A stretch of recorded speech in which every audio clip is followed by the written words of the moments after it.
Class 9th SST यानी सामाजिक विज्ञान का ये जो क्वेश्चन पेपर है बहुत इंपॉर्टेंट है। 9th क्लास अभी इस साल एनुअल पेपर के लिए। तो इसमें मैं मेन 20 क्वेश्चन करवाऊंगा। कितने क्वेश्चन करवाऊंगा बच्चों? 20 क्वेश्चन करवाऊंगा। तो इसके लिए पहले देखना तो करा निम्नलिखित कथनों को पढ़ें और सही विकल्प की पहचान करें। क्या करना है बच्चों? निम्नलिखित कथनों को पढ़ें और सही विकल्प की पहचान करें। कह यह जनता की सरकार है, यह जनता द्वारा चुनी गई सरकार है। मतलब बताना है कि यह जनता की सरकार है, यह जनता द्वारा चुनी गई सरकार है। और आगे थर्ड पॉइंट इसका आएगा, यह सरकार जनता के लिए है, यह सरकार जनता के लिए है। तो इस प्रकार की सरकार को क्या कहते हैं? कुलीन तंत्र कहते हैं, या सैन्य शासन कहते हैं, या साम्राज्य कहते हैं, या प्रजातंत्र कहते हैं। तो क्या कहते हैं बच्चों? इसको प्रजातंत्र कहते हैं। क्या है? बाकी सारे क्या है? रॉन्ग है। तो कौन सा सही है इसका? डी। क्या है बच्चों इसका? डी ऑप्शन है प्रजातंत्र। क्या आएगा इसका? प्रजातंत्र कहते हैं। ठीक है। नेक्स्ट क्वेश्चन नंबर 2 हैगा।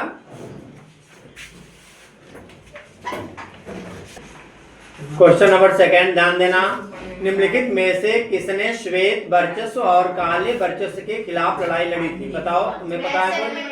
हाँ, तो ये श्वेत वर्चस्व और काले वर्चस्व की जो लड़ाई लड़ी गई थी, पहले ये बताओ मुझे किस देश में लड़ी गई थी? कहाँ पर? साउथ अफ्रीका में। कहाँ पर बच्चों? साउथ अफ्रीका में लड़ाई लड़ी गई थी। और साउथ अफ्रीका आजाद कब हुआ था? बताना था बच्चों। 1994 में जाकर के आजाद हुआ ये। तो उसके पहले कह रहे हैं वहां पर जो नेल्सन मंडेला थे वह उसकी लड़ाई लड़ रहे थे। क्या है? क्योंकि नेल्सन मंडेला क्या थे? काले में से आते थे। कौन से में से आते थे? मतलब वहां के रहने वालों में से थे। और जो श्वेत किसे कहा जाता था? अंग्रेजों को कहा जाता था, गोरों को कहा जाता था। ठीक है।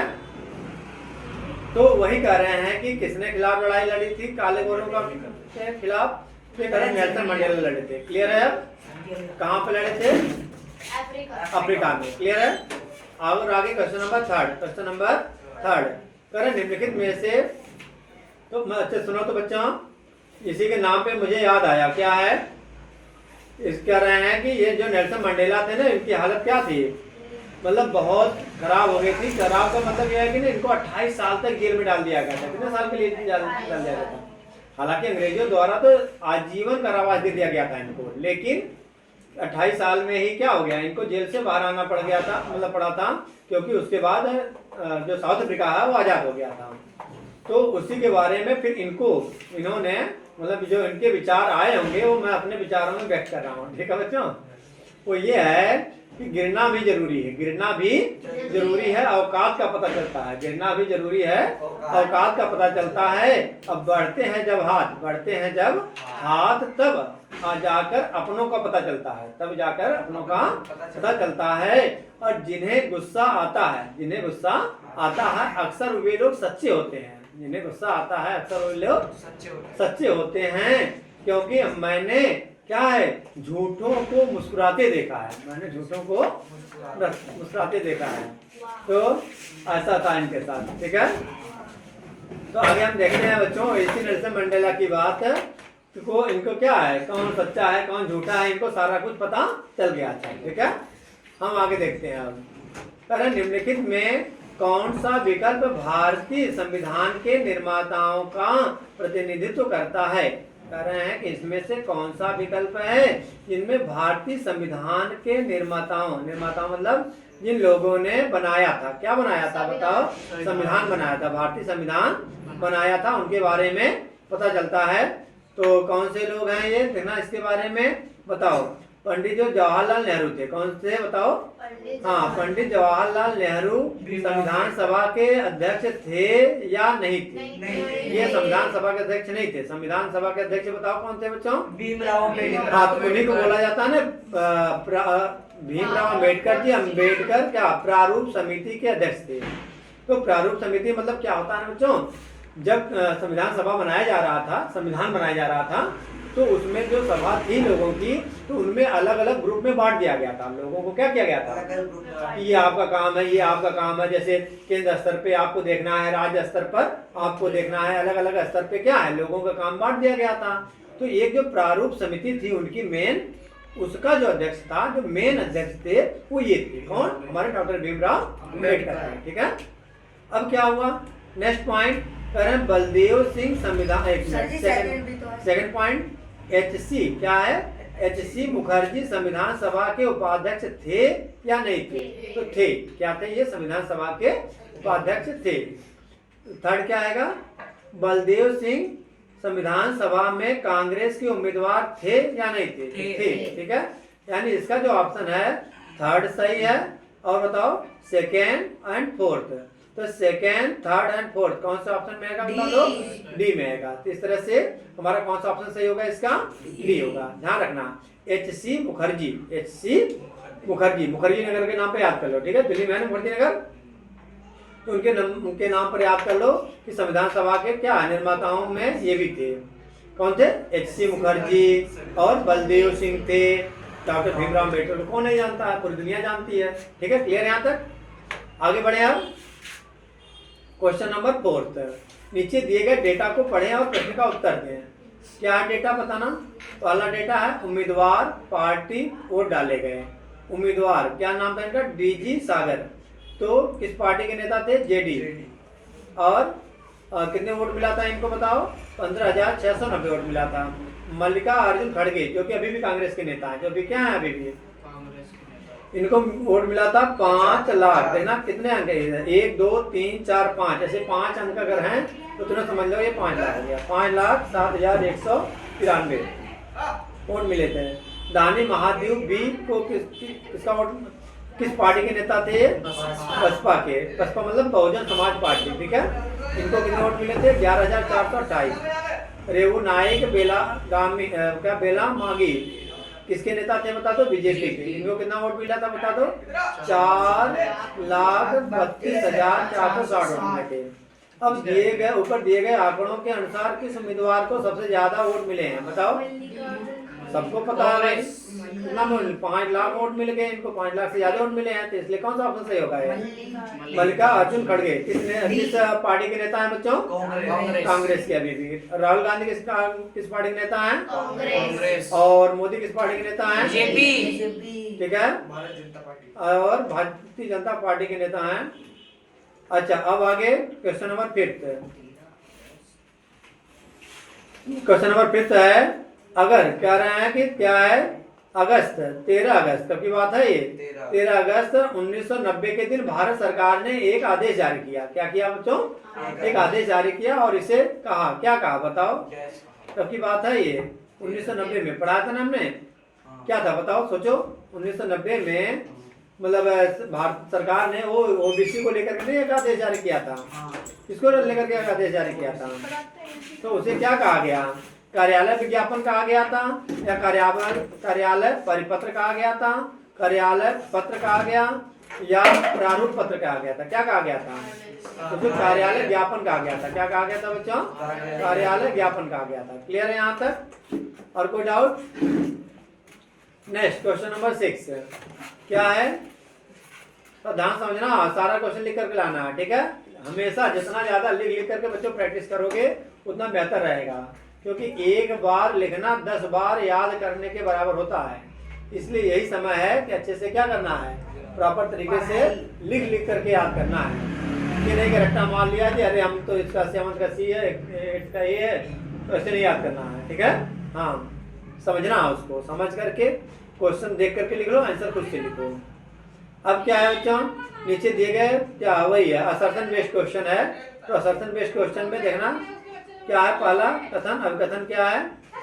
ये रहा हमारा, तो दुनिया भर के लगभग 600 लोगों को अमेरिकी सेना द्वारा गुप्त रूप से उठा लिया गया था। तो बताओ कौन बच्चा बताएगा कब उठाया गया था इनको? 6 लोग।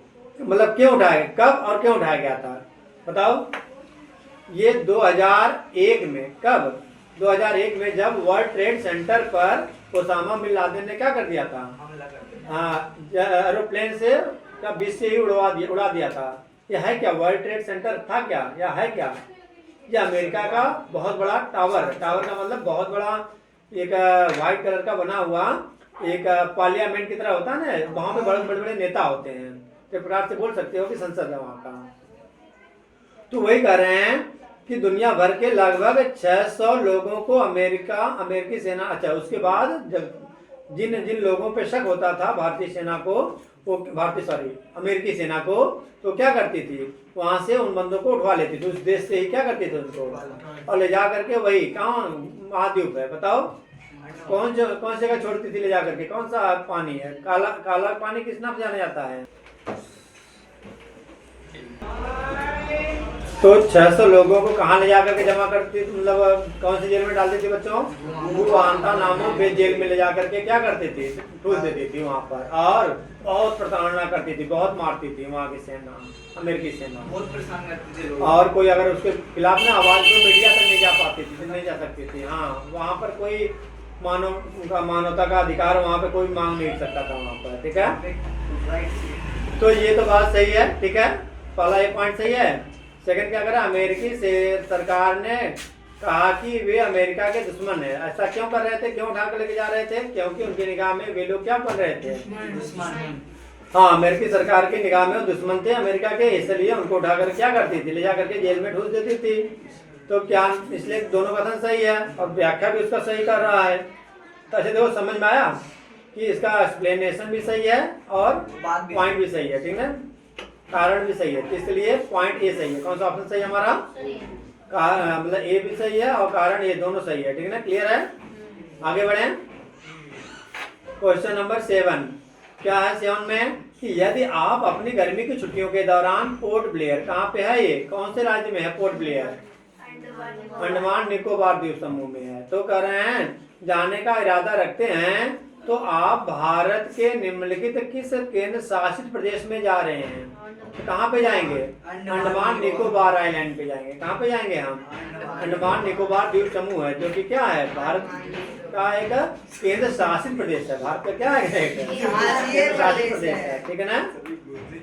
हाँ, समझ में आगे नहीं बात। और आगे 8 पॉइंट क्या 8 में, कि निम्नलिखित में से कौन सा बिंदु सिंधु नदी से संबंधित है, बताओ कौन सा बिंदु सिंधु नदी से संबंधित है, और सही विकल्प की पहचान करें। तो कह रहे हैं कि यह तिब्बत मानसरोवर है, इसमें ढेर सारे पॉइंट है, ठीक है ना।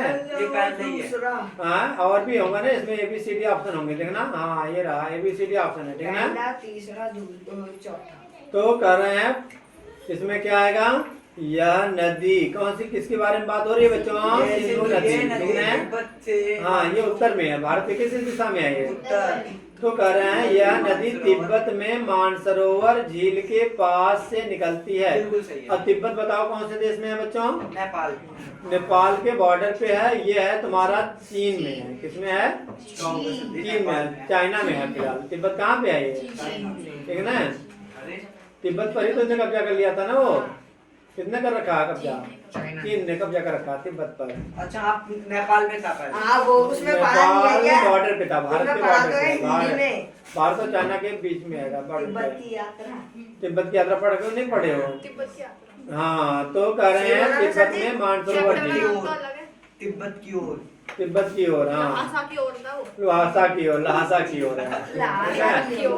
और आगे बढ़ते हैं सेकंड पॉइंट। अच्छा, पहला पॉइंट इसका मतलब सही है, करेक्ट है। उत्तर की ओर बहते हुए लद्दाख में भारत में प्रवेश करती है, ऐसा है या नहीं है, ऐसा नहीं है। यह इस भाग में एक सुरम्य कंठ बनाती है।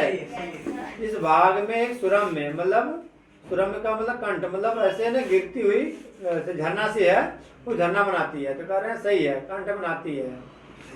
मैदान का ढाल अत्यंत कोमल है। मैदान पर वहाँ पर ढाल क्या है, कोमल का मतलब सॉफ्ट है, एकदम मुलायम। मुलायम का मतलब उससे है, प्लेन है, क्या आएगा, मुलायम है। हाँ, कौन सी नदी की बात हो रही है, सिंधु नदी। इस तरह से फर्स्ट, थर्ड एंड फोर्थ तीनों पॉइंट सही है, ठीक है। एक बार ने दोबारा से वीडियो देख लेना तो और समझ में आने लग जाएगा, ठीक है। फर्स्ट, थर्ड, कौन सा ऑप्शन सही है, first, third and fourth, first, third and fourth, दोनों तीनों सही है, ठीक है ना, क्लियर। अब आगे क्वेश्चन नंबर 9। 2001 की जनगणना के अनुसार, क्या 2001 की जनगणना के अनुसार निम्नलिखित राज्यों को सबसे अधिक जनसंख्या से कम के आधार पे क्रमबद्ध व्यवस्थित करें। मतलब सबसे अधिक जनसंख्या 2011 की बात हो रही है बच्चों, कब की बात हो रही है? 2011 में सबसे अधिक जनसंख्या किस राज्य की थी, फिर उससे कम किस राज्य की थी, फिर उससे कम किस राज्य की थी, इस तरह से क्रम में लिखना है। तो सबसे अधिक जनसंख्या घनत्व की बात तो हो नहीं रही है, ठीक है बच्चों? उत्तर प्रदेश। तो सबसे अधिक जनसंख्या कहाँ की थी? उत्तर प्रदेश की, वो तो अभी भी है, ठीक है। नंबर 1 पे कहाँ है ये? अच्छा, तीनों में है, यानी ए बी सी में से कोई एक ऑप्शन होना चाहिए। अब उत्तर प्रदेश से छोटा, उत्तर प्रदेश से कम जनसंख्या वाला राज्य है तुम्हारा पश्चिम बंगाल होना चाहिए। क्या होना चाहिए? पश्चिम बंगाल। फर्स्ट नंबर पे, सेकंड नंबर पे ये होना चाहिए पश्चिम बंगाल, क्योंकि ये बड़ा राज्य है। ये तो वैसे तो अब पश्चिम बंगाल के बाद कौन है बताना बच्चों? तमिलनाडु। तमिलनाडु है, ठीक है। तमिलनाडु है तुम्हारा 3rd नंबर पे, और नंबर 4 पे कौन है? गुजरात। यानी जनसंख्या के हिसाब से गुजरात 4थे नंबर पे। गुजरात कौन से नंबर पे है? इस तरह से कौन सा ऑप्शन सही होगा हमारा? ए पॉइंट है। कौन सा ऑप्शन है इसका? ए है। क्लियर है? समझ में आ गई बात यहाँ तक? Yes sir. आगे बढ़े? Yes sir. हाँ, और आगे नीचे कह रहे हैं दिए गए कथनों पर विचार कीजिए। नीचे दिए गए कथनों पर वही कथन है। क्या पहला कथन? उदारवादी एक ऐसा राष्ट्र चाहते थे जो सभी धर्मों को सहन करता हो। बताओ ये बात सही है या गलत है? उदारवादी लिबरलिज्म क्या चाहते थे? ऐसा राष्ट्र चाहते थे। देखो परिभाषा भी तुम याद कर सकते हो।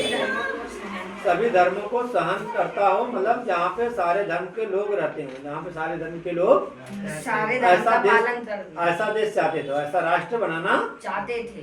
बात सही है ये, ठीक है। सेकेंड, उदारवादियों ने वंशवादी शासकों की, वंशवादी का मतलब राजा का लड़का राजा, राजा का लड़का क्या कहलाता है? वंशवादी। शासकों की अनियंत्रित सत्ता का विरोध किया उदारवादियों ने। हाँ सही बात है, तभी तो सभी धर्म को मानने वाले थे ये। वंशवादी शासकों की अनियंत्रित सत्ता का ये विरोध कर रहे थे, इसलिए कौन सा ऑप्शन सही होगा इसका?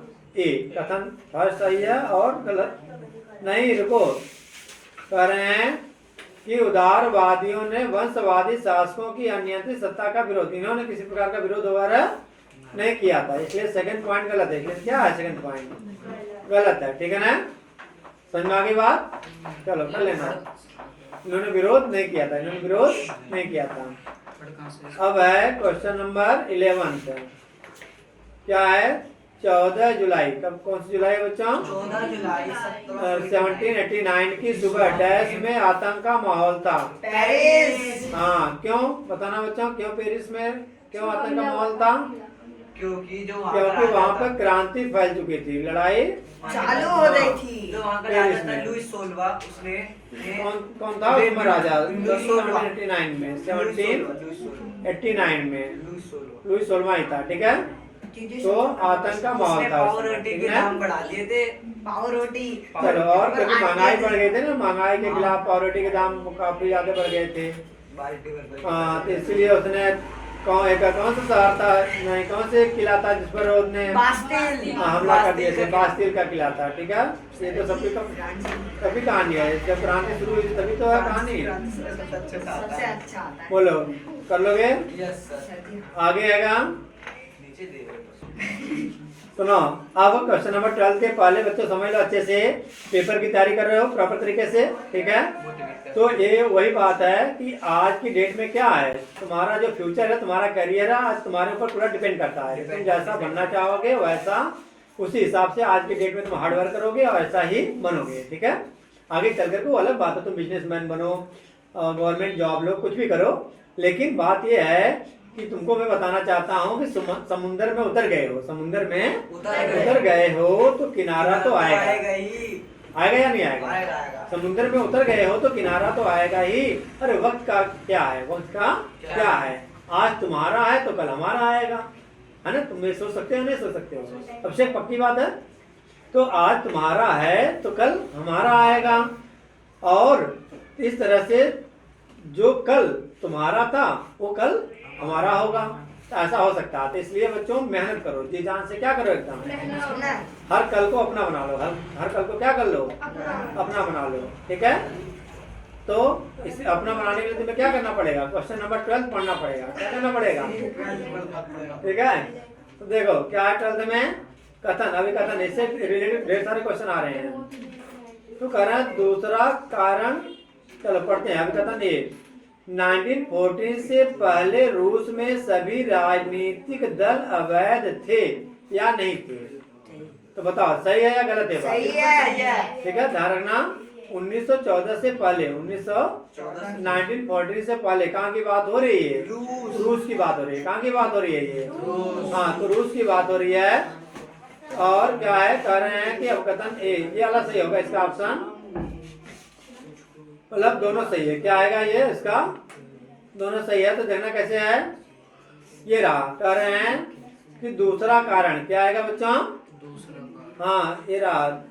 1914 से पहले रूस में सभी राजनीतिक दल अवैध थे, ये बात सही है। सेकंड क्या है, कारण क्या है? 20वीं शताब्दी की शुरुआत में रूस के अधिकांश लोग कृषक थे। रूस के अधिकांश लोग क्या थे? कृषक यानी किसान थे। तो ये भी बात सही है। 20वीं शताब्दी में रूस में क्या थे? ज्यादातर क्या थे वहाँ पर? किसान थे। तो ये बात क्या है, इसका मतलब दोनों सही है। तो थोड़ा ना पढ़ करके करना है यहाँ पर। देखो कभी यहाँ पे क्या कर रहा है, कारण ए, कारण ए दोनों सही है। कारण संकल्पना की सही व्याख्या नहीं। देखो ये जो कारण है कि इसकी व्याख्या नहीं कर रहा है, इसके बारे में कुछ बता नहीं रहा है। राजनीतिक दल अवैध, ये अलग बात है। और बताना 20वीं शताब्दी की शुरुआत, ये रहा, अधिकांश लोग किसान थे, ये बात अलग है। दोनों बातें क्या हैं? समझ आ रही है बात पूरा? बोलो। तो इसलिए इसमें ये वाला ऑप्शन ना होकर के कौन सा ऑप्शन सही होगा?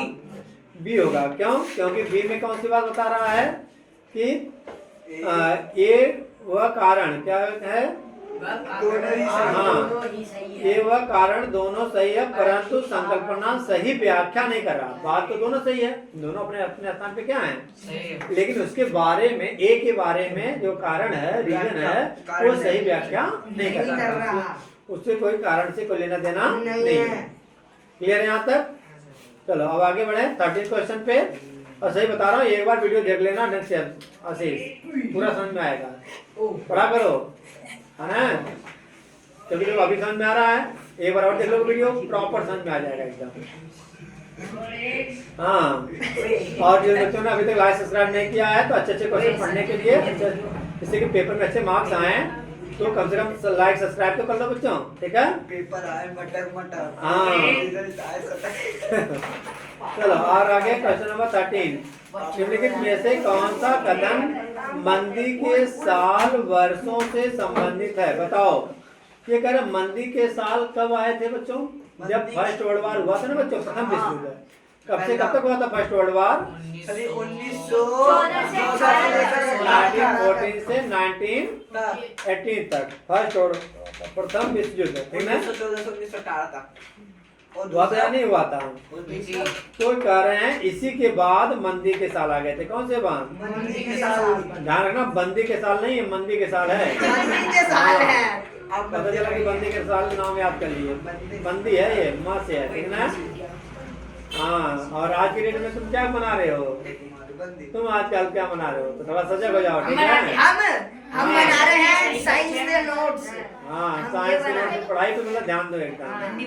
हम बंदी बंदी में कुछ नहीं रखा आएगा, चाहे बंदा हो चाहे बंदी हो। ठीक है ना? पढ़ाई पे फोकस करो। कितने बन जाएगा पता नहीं, कितने बंदे आएंगे, कितने बंदे जाएंगे। ठीक है? लास्ट में रिजल्ट आएगा।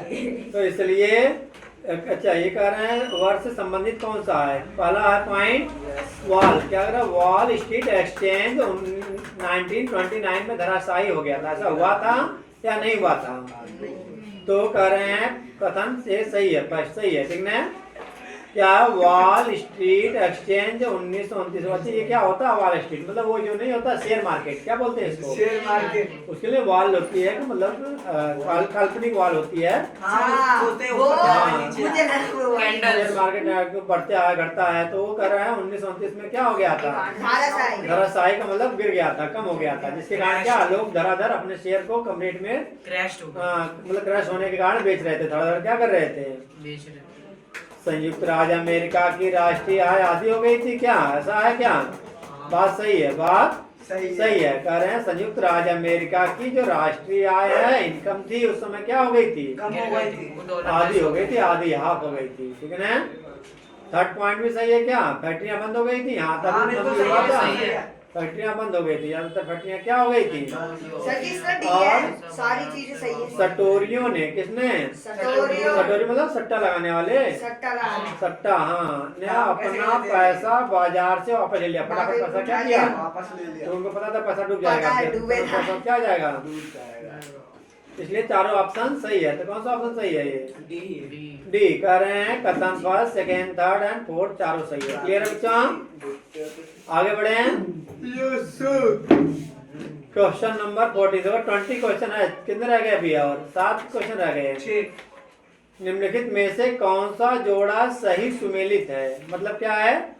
प्राथमिक क्षेत्र वानिकी में आता है या नहीं? नहीं, मतलब ऐसे है, वानिकी, वानिकी मतलब क्या? फॉरेस्ट, जंगल, ये सब प्राथमिक क्षेत्र में आते हैं या नहीं आते हैं? आते हैं। तो प्राथमिक क्षेत्र में आते हैं, ठीक है, ये सही है।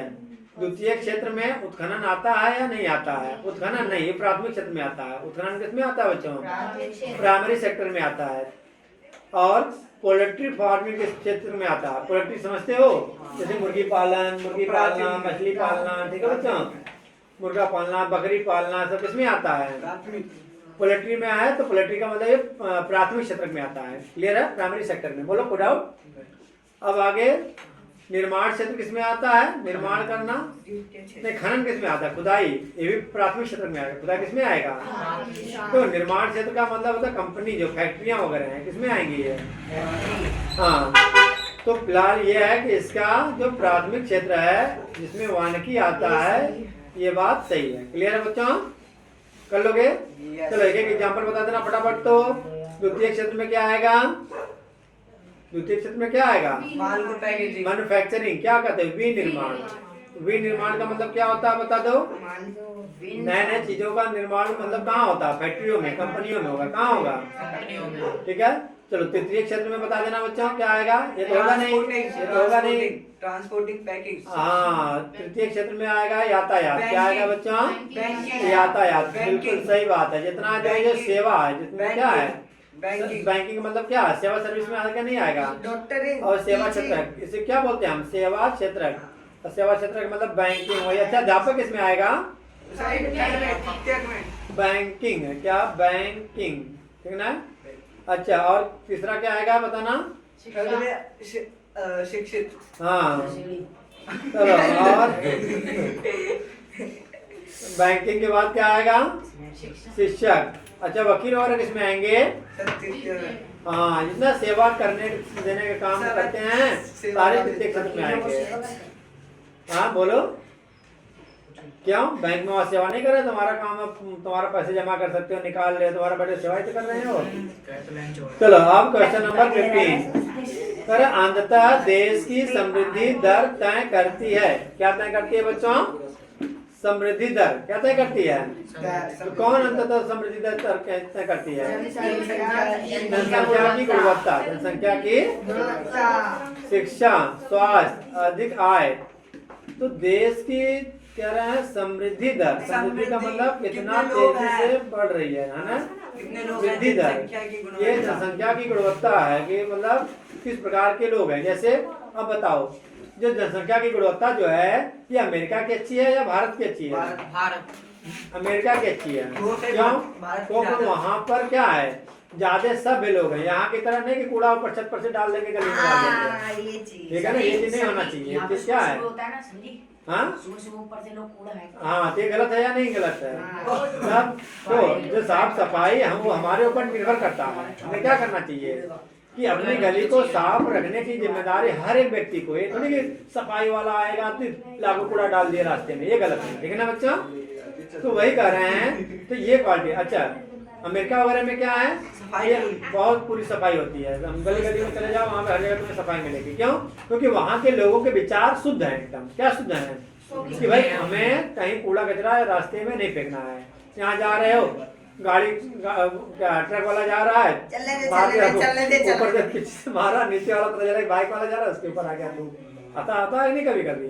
और ऐसा भी होता है ले गए एंगल कूड़ा चलते रहते पीछे देखा नहीं है। हाँ देखो इधर नहीं है, बस डाल दिया कूड़ा कहीं पर, ये गलत है, सब ऐसा नहीं होना चाहिए। ठीक है बच्चा, अरे सर जी और आगे हाँ जैसा कि गलत आ गया। क्वेश्चन नंबर 16 पे हम आते हैं। ठीक है, यस क्वेश्चन नंबर 16 नीचे दिए गए कथनों का विचार कीजिए। कथन है, पहला पॉइंट क्या आएगा? हाँ, कंचू का कह रहा सब्जी गाना सुना। मानव पूंजी, कौन सी पूंजी है बच्चा? मानव पूंजी में निवेश भौतिक पूंजी में निवेश की तरह ही प्रतिफल देता है। बात सही है या सही है। गलत है? देखना तो बच्चे ध्यान से।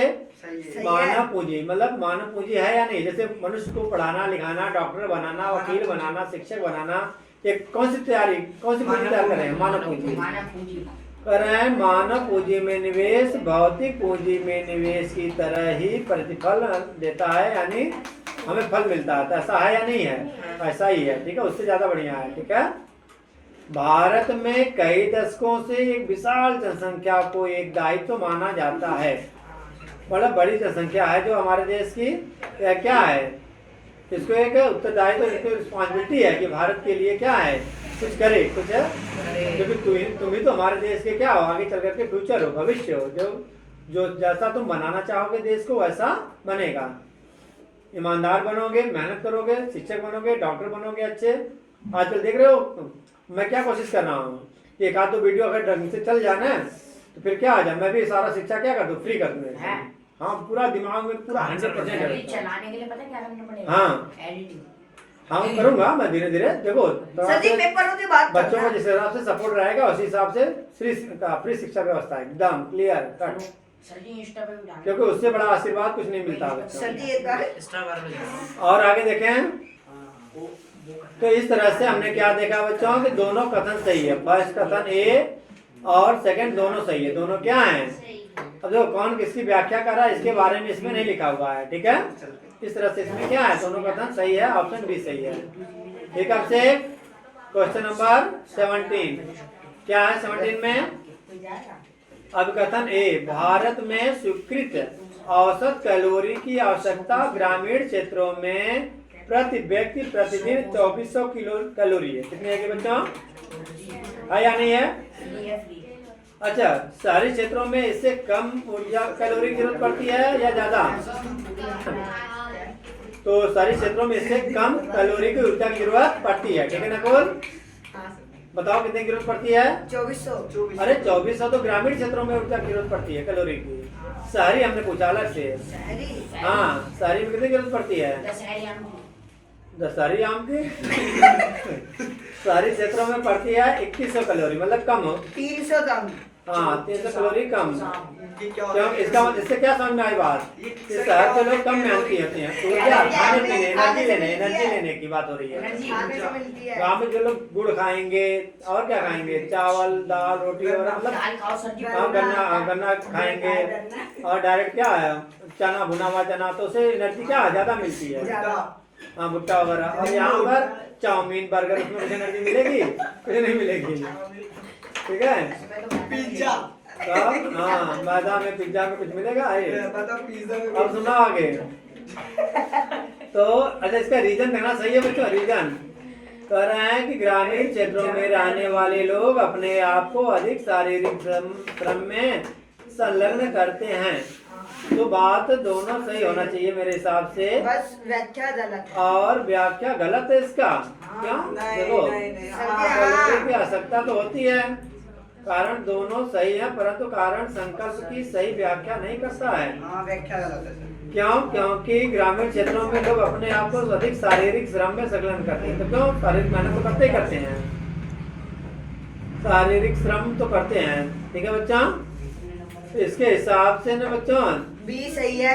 बी कहाँ? बी में तो कह रहा है कि सर जी सही है, बी आंसर है। नहीं, भले बुक में आंसर गलत दे रखा है। ठीक है, हाँ ना, कह रहा है कारण व दोनों सही है, कारण एवं संकल्पना की सही व्याख्या करता है। अरे देखो ना, बताओ, तुम बताओ, सोचो कि 2400 कैलोरी प्रति व्यक्ति प्रतिदिन क्यों जरूरत पड़ रही है? बताओ, क्योंकि ज्यादा मेहनत करेगा। तो वही कह रहा है अधिक शारीरिक श्रम में संलग्न करते हैं, मतलब अधिक मेहनत करते हैं। अधिक क्या करते हैं? मेहनत। और जब जो ज्यादा मेहनत करेगा तो ज्यादा एनर्जी की जरूरत होगी, ज्यादा ऊर्जा की जरूरत होगी। क्लियर है यहाँ तक? इसके सर जी सही है। इसमें भी दोनों सपोर्ट में वही है आंसर। और नहीं ठीक है, दे रखा बाई चांस।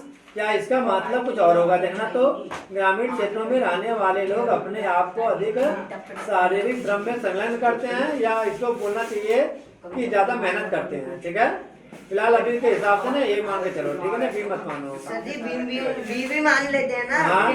दोनों ही मान लेते हैं। मान लो, चलो देखना अब क्या है।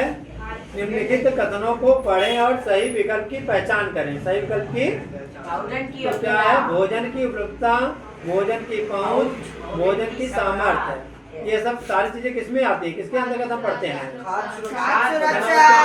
खाद्य सुरक्षा के अंतर्गत हम पढ़ते हैं। ठीक है ना। और नेक्स्ट क्वेश्चन क्या आएगा?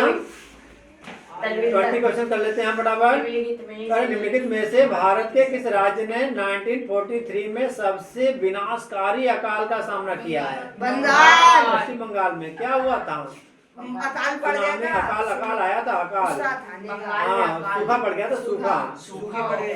कई लाख, 1-8 लाख लोग मारे गए थे इसमें, पता है। और चाइना में तो उससे ज्यादा लोग मारे गए थे। चाइना में क्या है?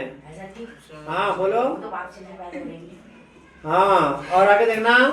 गेहूं क्रांति शीर्षक से, गेहूं क्रांति शीर्षक से विशेष डाक टिकट किसने जारी किया? बताना। इंदिरा गांधी। हाँ, किस नाम से जारी किया था इन्होंने? गेहूं क्रांति। याद कर लेना बच्चों, इम्पोर्टेंट क्वेश्चन, सर मोस्ट जी याद है। Most important. ठीक है। और जिस बच्चे ने अभी तक लाइक सब्सक्राइब नहीं किया बच्चों, कर लो और शेयर करो, जिससे कि ज्यादा से ज्यादा बच्चों का फायदा हो सके। Thanks for watching.